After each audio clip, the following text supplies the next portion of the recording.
इतिहास में पहली बार ईडी ने माना है, स्वीकार किया है कि मेरा नाम गलती से चार्जशीट में डाल दिया। ये क्या मजाक है? ये क्या झूठी जांच है? ये क्यों नरेंद्र मोदी के इशारे पर ईडी नाच रही है?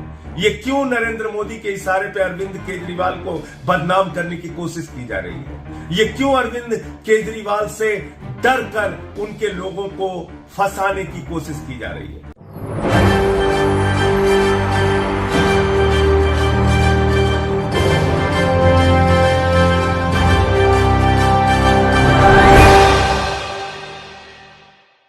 लोकसभा चुनाव और विधानसभा चुनाव को देखते हुए तमाम पार्टियां जुट चुकी हैं ताकि वो चुनाव में जीत हासिल कर सके, लेकिन दिल्ली में एक अलग ही खेल खेला जा रहा है और वो मोदी सरकार की तरफ से देखा जा रहा है। आपको बता दें कि अरविंद केजरीवाल जो लगातार कई बार चुनाव जीत चुके हैं और यहाँ पर सीएम पद पर बने हुए हैं, ऐसे में एमसीडी चुनाव की बात की जाए तो यहाँ भी भारतीय जनता पार्टी को करारी हार मिली है और ऐसे में दिल्ली की जरिए से यहाँ पर आम आदमी पार्टी का जो मेयर चुना गया था वो भी आम आदमी पार्टी की तरफ से ही था। तो तमाम तरीके से देखेंगे कि भारतीय जनता पार्टी का सुपड़ा साफ करने के लिए अरविंद केजरीवाल ने ठान ली है और आगे बढ़ते ही जा रहे हैं, लेकिन इनके कदमों को रोकने के लिए मोदी सरकार ने अब नई शराब नीति को लेकर उन पर हमला किया है और ईडी सीबीआई के तहत उन पर शिकंजा कसा जा रहा है। नमस्कार, मैं नाज़मीन खान और आप देख रहे हैं SPN9 न्यूज़। आपको बता दें कि दिल्ली में नई आबकारी नीति को लेकर ईडी सीबीआई की कार्यवाही बिठाई जाती है।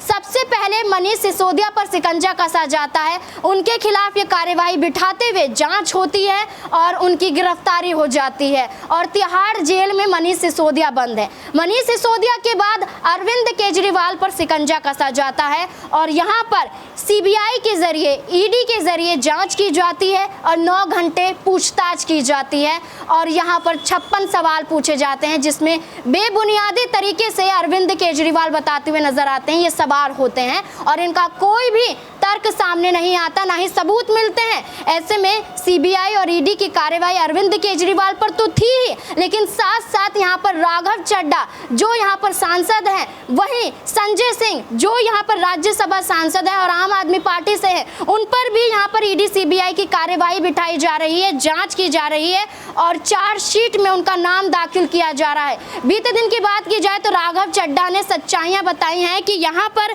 कोई भी घोटाला नहीं हुआ है, इनके सबूत नहीं मिल पा रहे हैं, इसलिए यहाँ पर मोदी सरकार की तरफ से ये षड्यंत्र रचा जा रहा है। ठीक उसी तरह से संजय सिंह का नाम भी चार्जशीट में दाखिल किया जाता है, नई आबकारी नीति के तहत उन्हें फंसाया जाता है, लेकिन सच्चाइयां बताते हुए नजर आते हैं। वो कहते हैं कि मेरा नाम झूठे तरीके से शामिल किया गया है, मेरा उसमें कोई भी हाथ नहीं था और मुझे फंसाने की कोशिश की गई। इसी को लेकर संजय सिंह ने दावा किया, अगर यहाँ पर ईडी अपनी कार्यवाही को वापस नहीं लेती है, सीबीआई यहाँ पर अपनी जांच को नहीं रोकती है और मेरे नाम को नहीं हटाती है, तो मैं सीधा सुप्रीम कोर्ट का रुख करूंगा और वहाँ पर ईडी की सच्चाइयों को दिखाऊंगा, वहाँ उन्हें बेनकाब करूंगा। तो ऐसे में देखा जाए तो अब घुटनों पर ईडी सीबीआई आ गई और यहाँ पर माफी मांगती हुई नजर आ रही है, जिसका खुलासा संजय सिंह के साथ साथ सौरभ भारद्वाज भी करते हुए नजर आ रहे हैं। क्या कुछ सौरभ भारद्वाज कह रहे हैं, देखिए इस रिपोर्ट में। दो एजेंसी सीबीआई और ईडी डर का,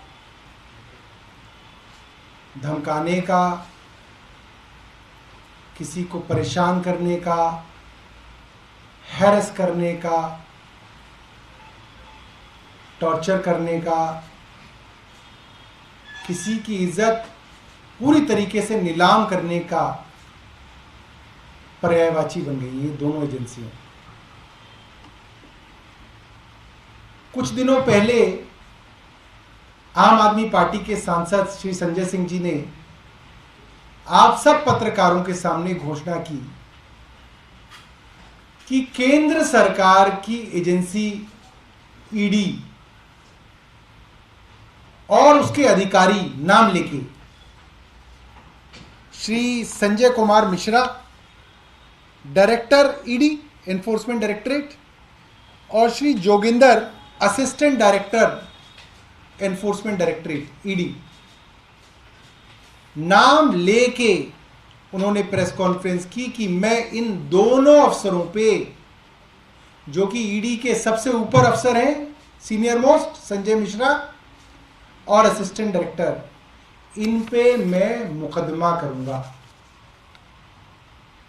फौजदारी का मुकदमा करूंगा, क्रिमिनल डिफेमेशन दायर करूंगा इनके खिलाफ, क्योंकि इन्होंने गलत तरीके से, झूठे तरीके से मेरा नाम, मुझे बदनाम करने के लिए एक चार्जशीट के अंदर डाल दिया और फिर मीडिया को बोल दिया कि संजय सिंह भी इस तथाकथित मनगढ़ंत घोटाले में शामिल हैं। और उसके कुछ दिनों बाद संजय सिंह जी ने नोटिस उनको दिया जो आपके सामने है। मुझे लग रहा है हिंदुस्तान में पहली बार ऐसा हुआ है कि जो ईडी पूरे हिंदुस्तान में अपोजिशन को डराने का काम करती है, धमकाने का काम करती है, उस ईडी ने संजय सिंह जी से माफी मांगी है। ये एनफोर्समेंट डायरेक्टरेट के वकील जोहेब हुसैन साहब का संजय सिंह जी को लिखा हुआ पत्र है, जो उन्होंने अपने अफसरों के बिहाफ पे संजय सिंह जी को लिखा है।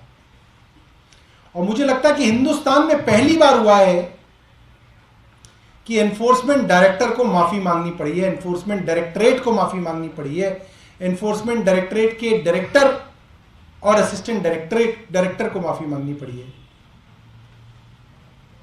एक तरह से कह सकते हैं कि आज हिंदुस्तान की केंद्र सरकार को संजय सिंह और आम आदमी पार्टी से माफी मांगनी पड़ी है।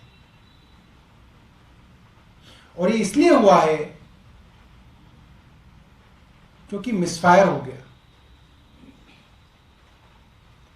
कहा गया है गलती से संजय सिंह जी का नाम आ गया।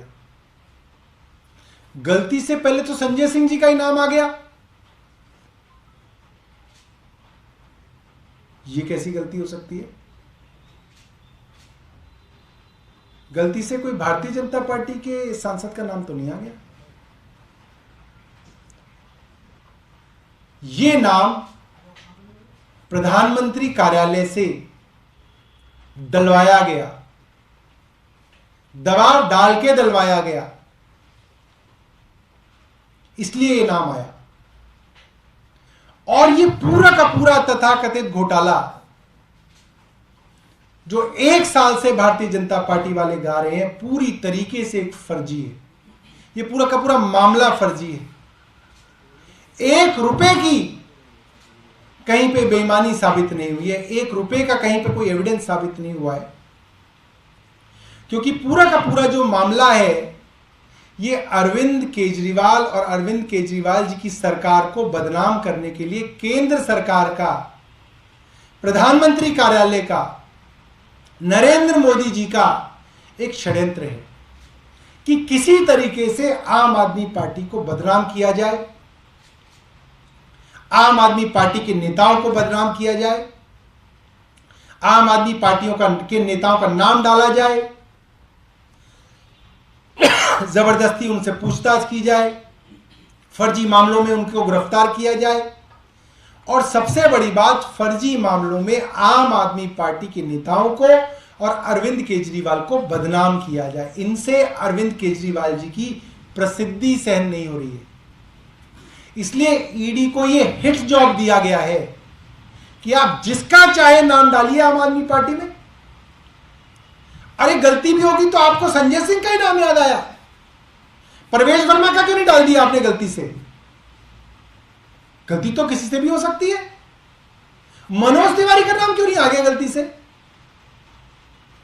तो कमाल की गलती है कि आपका गलती से मिसटाइप हो गया। इसका मतलब आपके दिमाग में दिन रात यही घूम रहा है, संजय सिंह, अरविंद केजरीवाल, मनीष सिसोदिया, राघव चड्डा आपके दिमाग में घूम रहे हैं।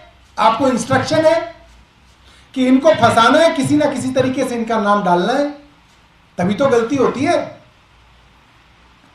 भाई आप निबंध लिख रहे हो महात्मा गांधी पे, नाम आपको याद आ रहा है जॉर्ज वॉशिंगटन का, ऐसा तो नहीं हो सकता। यहां के आदमी को महात्मा गांधी पे निबंध लिखना है तो उसको गांधी जी का नाम याद आएगा, खादी का नाम याद आएगा, उसको जो है अहिंसक आंदोलन का नाम याद आएगा, सत्य नाम याद आएगा।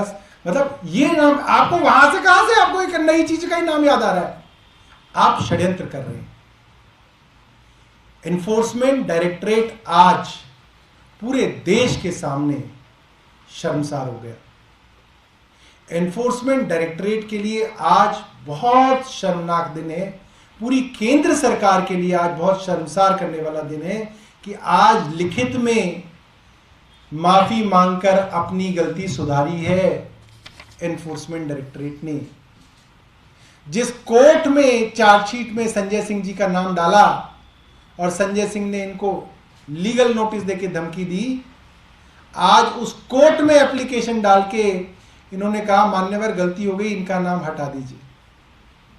ये एक बहुत बड़ा सबक है और ये इस षड्यंत्र का पर्दाफाश करता है कि इनके दिमाग में भी सिर्फ आम आदमी पार्टी के नेताओं के नाम घूम रहे हैं कि किसको कैसे फंसाया जाए, अरविंद केजरीवाल को कैसे बदनाम किया जाए, सिर्फ यही है। अब तो अरविंद केजरीवाल जी का नाम भी डाल देंगे और जब फंस जाएंगे तो कहेंगे नहीं हमारी गलती से अरविंद केजरीवाल का नाम मिल गया। ऐसी कोई गलती हो सकती है क्या किसी से? क्योंकि जब कुछ साबित नहीं होगा अंततः तो ये कहेंगे वो इनएडवर्टेंट मिस्टेक थी। आज पूरी की पूरी केंद्र सरकार पूरे देश के सामने एक्सपोज हो गई। आज प्रधानमंत्री जी जिस तरीके से षड्यंत्र करके आम आदमी पार्टी और अरविंद केजरीवाल जी को झूठे फर्जी मामले में फंसाने की कोशिश कर रहे हैं, वो पूरे देश के सामने एक्सपोज हो गए और ये बहुत शर्म की बात है। कोई आपका सवाल हो तो आप पूछ सकते हैं। अभी भी उन अधिकारियों पे कार्रवाई चाहते हैं आप लोग या इस गलती से संतुष्ट, जो मान ली है उससे संतुष्ट है? संजय सिंह जी ने आज ही वित्त सचिव को ये चिट्ठी लिखी है कि ये जो दो अधिकारी हैं इनके खिलाफ प्रोसिक्यूशन सैंक्शन दी जाए, क्योंकि इनके खिलाफ वो क्रिमिनल डिफेमेशन का मुकदमा करना चाहते हैं, क्योंकि ये सरकारी अफसर है, इनकी प्रोसिक्यूशन सैंक्शन होनी चाहिए।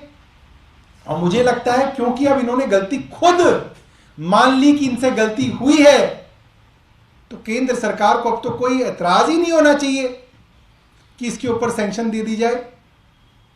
आप किसी को टीवी में बदनाम कर दीजिए, अखबारों में बदनाम कर दीजिए, दिन रात न्यूज प्लांट कीजिए, फिर जब आप पकड़े जाएं तो आप कह दीजिए गलती से हो गया। गलती सुधारने के तो बहुत दिन थे ईडी के पास। इतने दिनों तक जब टीवी पे चल रहा था संजय सिंह जी का नाम, अखबारों में चल रहा था, तब क्यों नहीं सुधारी गलती ईडी ने? जब संजय सिंह जी ने प्रेस कॉन्फ्रेंस की तब क्यों सुधारी? क्योंकि लीगल नोटिस आ गया। अब बात कागजों पे आ गई। आपने कहा कि आपके पास सबूत है, संजय सिंह ने कहा कि सबूत दिखाइए, मैं आपके ऊपर डिफेमेशन कर रहा हूं, तो आज केंद्र सरकार की पोल खुल गई। जैसे कि साफ तौर पर जाहिर है कि सीएम की कुर्सी को हड़पना है, तो ऐसे में लोकसभा चुनाव बेहद नजदीक हैं, ज्यादा दूर नहीं है। तो ऐसे में अरविंद केजरीवाल जो राष्ट्रीय स्तर की पार्टी बन चुकी है, उनको गिराने के लिए, इस कुर्सी को हड़पने के लिए मोदी सरकार की तरफ से ईडी सीबीआई का शिकंजा कसा जा रहा है। यहाँ पर ईडी सीबीआई के जरिए मनीष सिसोदिया पर तो सबूत ना होने के बावजूद भी हमला किया गया। जब कोर्ट में सुनवाई होती है तो यहाँ पर मनीष सिसोदिया राहत पाने की बात करते हैं, लेकिन राहत नहीं मिलती है। ईडी झूठे फोनों का दावा करते हुए नजर आते हैं कि सबूत मिटाने के लिए मनीष सिसोदिया फोन तोड़ देते हैं। ठीक उसी तरह से संजय सिंह पर भी हमला किया जाता है, लेकिन अब संजय सिंह ने खुलासा कर दिया, सौरभ भारद्वाज ने खुलासा कर दिया कि यहाँ पर सिर्फ और सिर्फ इसलिए ये कार्रवाई हो रही है ताकि आम आदमी पार्टी को हटाया जा सके, अरविंद केजरीवाल को कुर्सी से हटाया जा सके। ये संजय सिंह के खुलासे हैं और वो कहते हैं कि ईडी अब मुझसे माफी मांगने पर उतारू हो गई है और एक लेटर के जरिए माफी मांगी जा रही है। तो साफ तौर पर जाहिर है जिनके इशारों पर काम किया जा रहा था, अब ऐसे में वो भी घुटने टेकते हुए दिखाई दे रही है। अब इस मुद्दे पर आपकी क्या राय है कि क्या वाकई मोदी सरकार यही चाहती है कि यहाँ पर ईडी सीबीआई के जरिए अरविंद केजरीवाल की कुर्सी को हड़पा जाए? क्योंकि तमाम तरीके से यहाँ पर कार्यवाही हो रही है। राहुल गांधी की बात की जाए तो उन पर भी कार्यवाही हो रही है और चुनाव नजदीक है, तो ये सियासी हलचलें जो काफी तेज हो चुकी हैं, इसमें मोदी सरकार की सच्चाइयां बेनकाब हो रही हैं और ईडी सीबीआई की कार्यवाही भी खुलकर सामने आ रही है। जो अब यहाँ पर संजय सिंह और सौरभ भारद्वाज द्वारा देखी जा रही है। अब इस मुद्दे पर आपकी क्या राय है कि अगर वाकई यहाँ पर नई आबकारी नीति के तहत इन्हें फंसाया नहीं जाएगा तो कोई नई और चाल चलती हुई मोदी सरकार नजर आएगी? क्या है आपकी राय? कमेंट बॉक्स में जरूर बताएं। धन्यवाद।